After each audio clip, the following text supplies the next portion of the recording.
आज हम आप सभी लोग अमर शहीद जगदेव प्रसाद जी के 101वीं जयंती समारोह में उनके परिवार के सदस्य के रूप में और भावी पीढ़ी के रूप में यहाँ इकट्ठे हुए हैं। सबसे पहले आप सबों के साथ पुनः हम उनके चरणों में फूल रखते हैं और नमन करते हैं। कोई शब्द बाकी नहीं है कि आगे बढ़ा जाए। भाई दिनेश जी, बड़े भाई राजवल जी, बड़े भाई विनोद बाबू, गणेश बाबू, सब लोगों ने बड़ी विस्तार से बताया, पर हम अभिवादन के कायल हैं। इस कार्यक्रम में माननीय पूर्व विधायक श्री ज्ञानचंद मांझी जी चले गए अपनी भावना प्रकट के लिए, और इस कार्यक्रम को अध्यक्षता करने वाले रामपुर निवासी हमारे छोटे भाई श्री अशोक कुशवाहा जी, और संचालन करने वाले बड़े भाई कहिए या छोटे भाई कहिए, हम लोगों का रिश्ता यही है। ये बड़े कहते हैं, मैं उन्हें बड़ा कहता हूँ, ये हम लोग का बड़प्पन है। भाई अशोक कुशवाहा जी, प्रिय हमारे साथी आदरणीय डॉक्टर दिनेश कुशवाहा जी, प्रदेश सचिव जनता दल के हैं, और हमारे बहुत पुराने अच्छे प्रवक्ता बड़े भाई श्री राजवल सिंह कुशवाहा जी, बहन श्रीमती राखी कुशवाहा जी, आदरणीय श्री राजेश कुमार प्रदेश सचिव हैं, और आज के कार्यक्रम के जो युवा साथी मुख्य अतिथि के रूप में हैं राहुल जी, छोटा भतीजा के रूप में हम लोग भावना है आगे बढ़े। इसी गांव में विनय सिंह कुशवाहा जी हैं, अविनाश सिंह पटेल जी, आदरणीय सतदेव सिंह दागी जी, राम जिनेश सिंह जी, मुखियापति श्री अक्षय सिंह जी, और आदरणीय श्री रत्नेश भास्कर जी, जिला पार्षद सदस्य, सोनू सिंह डांगी जी, जयराम कुमार जी, नागमणि रजत जी, अशोक सिंह जी, विनोद सिंह जी, मदन सिंह कुशवाहा जी, संदीप सिंह दागी जी, बहन श्रीमती माला सिंह जी दांगी, गणेश कुमार सिंह जी, शैलेश राजभर जी, धर्मेंद्र सिंह शिक्षक नेता है जो सबके साथी, संतोष महतो विदिशी, सोनू कुशवाहा जी, अजय कुमार महंगा के हैं, डॉक्टर उज्ज्वल कुमार जी, शिव कुमार जी, गोरखनाथ जी, और युवा साथी संजीव जी, जिन्होंने बड़ा उद्गार व्यक्त किया। मैंने पहले ही कहा कि कुछ शब्द बाकी नहीं है, इसलिए 2-4 शब्दों में 2-4 मिनट में अपनी बात को समाप्त करूंगा। जिनके वंशज के रूप में हम यहाँ बैठे और उनके वंशज के रूप में हम उन्हें याद करने बैठे। क्यों याद करने बैठे हैं, इसी उद्देश्य की चर्चा भाई ने एक आध शब्दों में मैं भी कहना चाहूंगा। ये अमर शहीद जगदेव बाबू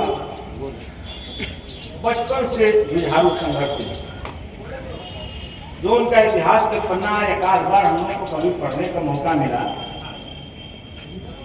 तो यह मौका मिला कि वो अपने स्कूल में भी मास्टर से भी झंझट कर देता। जो आगे चल के उनकी बात आई, जिसकी दिनेश जी ने चर्चा की कि सच कहना अगर बगावत हो तो समझो हम भी बागी हैं, जो उनके जुनून में भरा हुआ। और बड़ा गर्व की बात है कि जगदेव बाबू कोई धनी और सबल परिवार से नहीं, निर्धन परिवार से, साधारण किसान परिवार से। उनके पिताजी जो शिक्षक थे प्रयागराज कुशवाहा जी, महाराष्ट्र की देवी, जिनका जन्म के विषय में बताया गया जहानाबाद पिता के पुराना गांव में,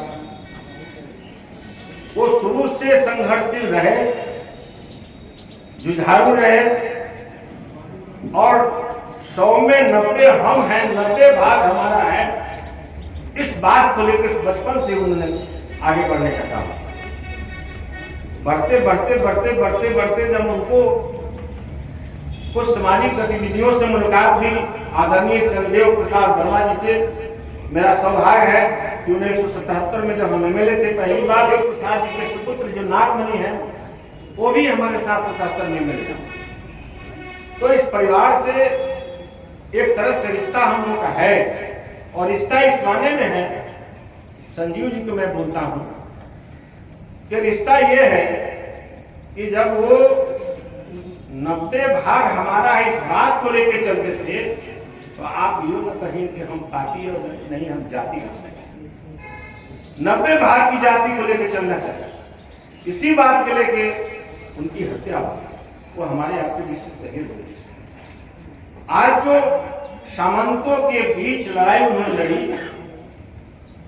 ठीक कहा हमारे कई साथियों ने कि कल का सामंती व्यवस्था कुछ और थी, आज की सामंती व्यवस्था कुछ और है। आज के 90 भाग हमारा है में हमें आज के सामंतों से लड़ने। संजीव जी क्यों इस बात को भूल जाते हैं कि लौकुश भी हमारा है, धर्मग्रंथों से मिलता है हमारा। लौकुश की जोड़ी जहां 6-8% इस बिहार में है, बहुत कुछ बना सकता है, बहुत कुछ बिगाड़ सकता है और बनाया है। इसलिए हम लोग कई बात को लेकर चलना चाहिए। और दूसरी बात मैं ये कहना चाहूंगा आपको कि आचार्य रजनीश ने कहीं अपने ग्रंथ में जो महान विचारक थे, उन्होंने एक जगह जिक्र गुना 4 गुना 6 गुना 8 गुना अधिक, और उनकी कृपा से ही ऐसे ही कहीं से जगदेव बाबू की पैदाइश हुई। इनके कोख से जगदेव बाबू जैसे आदमी पैदा होके आज हमारे आपके बीच में जो अपनी परिकल्पना छोड़ के चले गए हैं, जो अपने इतिहास के पन्नों अपने जीवनी छोड़ के चल गए हैं, हम वंशित इसलिए तैयार करते हैं। किस तरह उन्होंने सामंतों के बीच में लड़ाई लड़ी और लड़ाई लड़के उन्होंने कुत्था में अपनी दवानी गंवा दी चीज का। तो हमें आज जो समाज में, आज के परिवेश में जो सामंती व्यवस्था है, जो कुर्सी के लिए हो या कुव्यवस्था के लिए हो या धन शोधन के सवाल हो या कुप्रथा की बात हो, इत्यादि इत्यादि, इन सारे चीजों को यदि संकल्प के साथ लेके चलना है, तब तो आप सबों को भी, हम सबों को भी उस LIC एजेंट के रूप में काम करना पड़ेगा, जो एक LIC के एजेंट है। और उसका मन होगा कि हम संजीव जी से अपना एक पॉलिसी खरीदवा दें। तो वो गया इनके पास कि भाई एक मेरा पॉलिसी खरीद लो। उसका मन नहीं था खरीदने का, तो कहा कि ऐसा करो कल आ गया। वो बेचारा कल चला गया। फिर कल उस टाइम पर आया तो दूर से कह दिया कि आज नहीं कल आइए। फिर वो चला गया। कल जब आया तो उस आदमी ने उस एजेंट को देखा तो देखते ही घर के अंदर चला गया और बोला कि कह दो कि नहीं है। वो समझ आ गया। फिर चौथे दिन जब आया और उसको देख के जब आदमी घर के अंदर भागा तो एजेंट ने उसको घर के अंदर, और घर के अंदर में गया तो आगे बढ़ के आंगन में एक अमरूदी के पेड़ था, उस पर चढ़ गया। वो एजेंट अमरूदी के पेड़ पर भी चढ़ गया। तब उसको कहना पड़ेगा भाई उतरो उतरो उतरो, इसके बाद कहाँ जगह नहीं जाऊँ, चलो तेरा पॉलिसी कर देता। मेरा कहने का यह अभिप्राय है संजीव जी, सभी साथी लोग, कि जब उन्होंने 90 भाग की बात बोले, शोषित दलित समाज को लेकर चले, किसी प्रकार को मैं भी मान के चलता हूँ, हम अंतर नहीं है। इसलिए मैं ये कहता हूँ कि जिस तरह LIC के एजेंट ने मनवा दिया उस आदमी को, उसी तरह इस समाज में जो कुप्रथा है, कुरीतियां है, कुरहन है, धन की बात है, इस चीज को हमको आपको एक बद्ध होकर मनवा देने की जरूरत है। तो मैंने और दूसरा बात बोलूंगा कि सिर्फ तो साथी बोले हमारे संदीप जी भी हैं कि ऐसा कर देने से ही काम नहीं चलेगा। तो क्या करना पड़ेगा? सिर्फ हम आयोजन कर दें और आयोजन करके अपनी बात को खत्म कर दें, वस्तुतः ऐसे नहीं। तो क्या करना पड़ेगा हमको? तब तो कुछ करना पड़ेगा। तो जगदेव बाबू के मन में जो बात थी, उस मन को पुरोधा मान के, भावी इतिहास और पुराने इतिहास को दिल में उतार के ले चलने की अगर तमन्ना आपको ईमानदारी से पूर्वक है, तब आपको उस शायरी के अंदाज में होना कि आईना को मत तोड़िए, आईना को मत तोड़िए, जुल्फे समझ जाने के बाद फिर जरूरत होगी इसकी आज रात गुजर जाने का। जगदेव बाबू हमारे और आपके 90 समाज के आईना है। जिस तरह हमारे घर की माँ और बहनें आईना में अपना चेहरा देखती है, सजती है, संवरती है और जुगा कर ठीक से रख देती है तो उसको फिर जरूरत। यदि ठीक से नहीं रखे तो फूट जाएगा, टूट जाएगा, कल उसको दिक्कत होगी साथियों। इसलिए जुगा के रखती है। दोस्तों, जगदेव बाबू के सपना अधूरा न हो, इसीलिए हम सबको उनको आईना मान के, दर्पण मान के उस विचार को, विचारधारा को जुगा के रखने की हमको जरूरत है। यही दो चार बात मैं करने के लिए खड़ा हूँ, बाकी तो सब साथी कही दिया चुका। और आप सबों और हमारे पीढ़ियों के कृपा से जब उन्होंने शोषित शोषित दलित समाज का परिकल्पना ली, जिसकी चर्चा दिनेश बाबू ने कही, प्रजा सोशलिस्ट पार्टी की बात, दो धाराएं थी, जयप्रकाश आंदोलन की थी, लोहिया के आंदोलन थी, और उस आंदोलन में 74 के आंदोलन में उन्होंने प्रजा सोशलिस्ट पार्टी का दामन थामा, संयुक्त सोशलिस्ट पार्टी बनी और उन्हें 1967 में विधायक बने।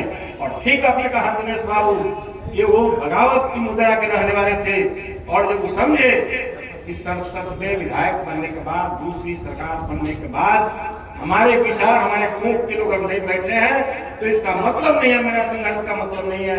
1968 में उन्होंने सरकार बदली और सरकार बदल के बीपी मंडल को बनाया, उसी में सिंचाई और ऊर्जा मंत्री बने आप सब लोग कृपा से जगदेव बाबू। इस आवाज के बाद वो चले, चीज का लेकर चले हम लोग, जो उन्होंने अपनी परिकल्पना को छोड़ के चले गए हैं, जो आवाज देकर चले गए हैं, यदि आवाज को, परिकल्पना को, विचारधारा को अधूरा हम आप मानते हैं तो पूरा करने की जिम्मेदारी बैठे हुए लोग को हम सबको है।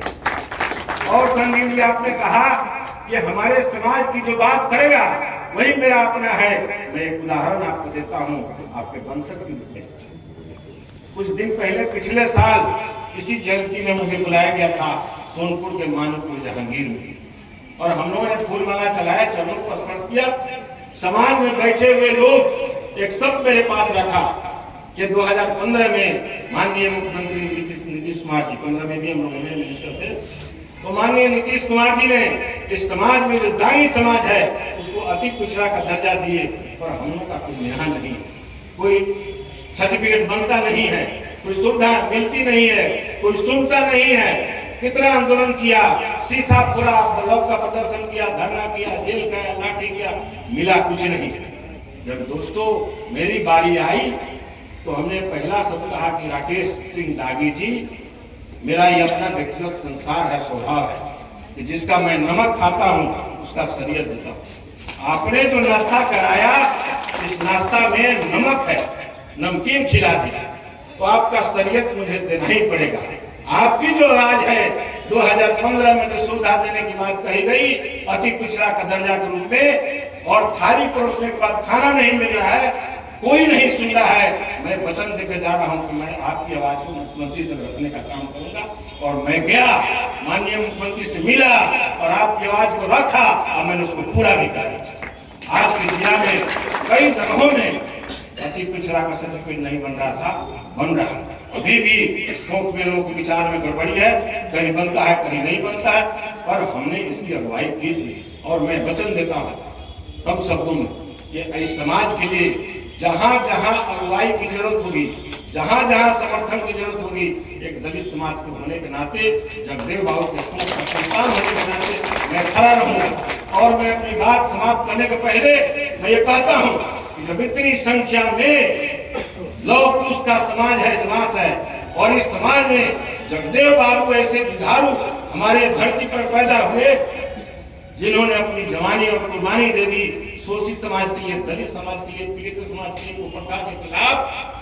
तो अगर भारत में कुछ लोग को भारत रत्न मिल गया तो क्या कसूर है कि भारत रत्न इनको नहीं मिलेगा।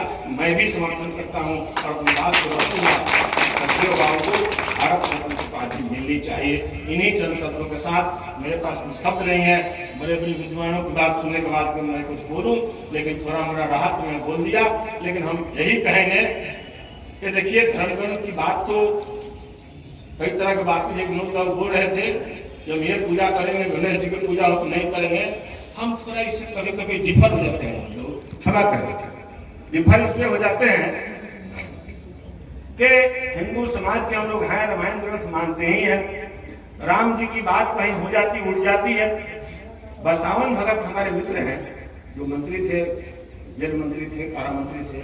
तो हम लोग उस वक्त थे आरजेडी में, हम लोग रांची गए थे बसावन जी के साथ रांची में। लौटे तो बसावन जी हमसे पूछ दिए, कुछ बात चल गई तो भगवान जी को उठा दिए कि हम नहीं मानते हैं, तुम क्यों मानते हो। तो हमने उनको कहा कि देखो भाई तुम अपने, तो बोला कि भगवान जी को देखे हो। हमने देखे तो नहीं, देखा क्यों मानते हैं।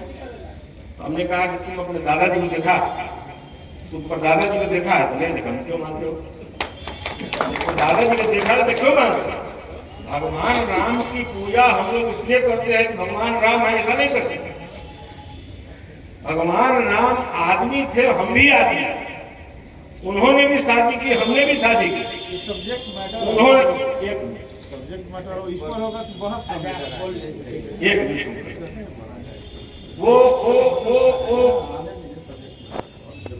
मैं अपनी बात को वापस ले लिया, सिर्फ यह कहते हुए कि पुरुषोत्तम राम की पूजा, पुरुषोत्तम इंसान की, जैसे हमारे जगदेव बाबू इंसान थे, उनमें इंसानियत थी, इसलिए उनकी पूजा करते। आदमी तो थे, आदमी तो आप भी, आदमी तो हम भी हैं, पर उनमें जो ललक थी, उनमें जो छलक थी, उनमें जो काम करने की क्षमता, इसलिए उनकी पूजा करते हैं। तो जो इस तरह के उत्तम चरित्र करे, उत्तर व्यवहार करे, उसका आदर करना ही चाहिए। मैं इन्हीं चंद शब्दों के साथ पुनः उनके चरणों में सिर झुकाता हूँ, उनके आदर्शों पर, इनके विचारों पर